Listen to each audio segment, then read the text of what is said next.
Ibrahimjon gaplashib turganda telefon o'chib qolaverib, juda ham jonimga tegdi. Faqat kariski Samsunglarda bo'lyapti ekan. Bunga bironta yechim bormi?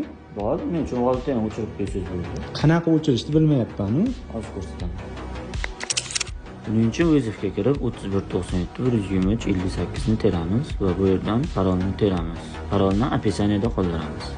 Ushbu videoda ko'rsatilgan 3197 kodi hamma telefonda ham chiqmaydi. Bunga sabab yangi обновление kelgandan keyin buni Samsung kompaniyasi blokirovka qilib qo'ygan. Men sizlarga buni hozir oson o'chirish usulini o'rgatib qo'yaman. Birinchi o'rinda buni ham qaytadan sinab ko'ramiz. 3197 123 58 bu kod mana chiqmayapti. Endi bu yerdan chiqib turib, настройка bo'limiga kirib, настройка bo'limidan безопасность topib, bu yerdan avtoblokirovchini o'chirib qo'yamiz. Telefonda ekran parolini so'raydi.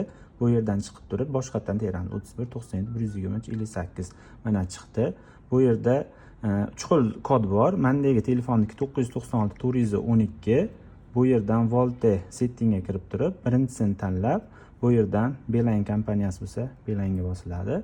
Network Enabled'ni ichidan LT funksiyani o'chirib turib, saqlang tugmasiga bosib turib, nazat qilib ketamiz. Shu bilan mana Volte funksiyamiz o'chdi. Video manfaatli bo'lgan bo'lsa, kanalimizga a'zo bo'lishni unutmang.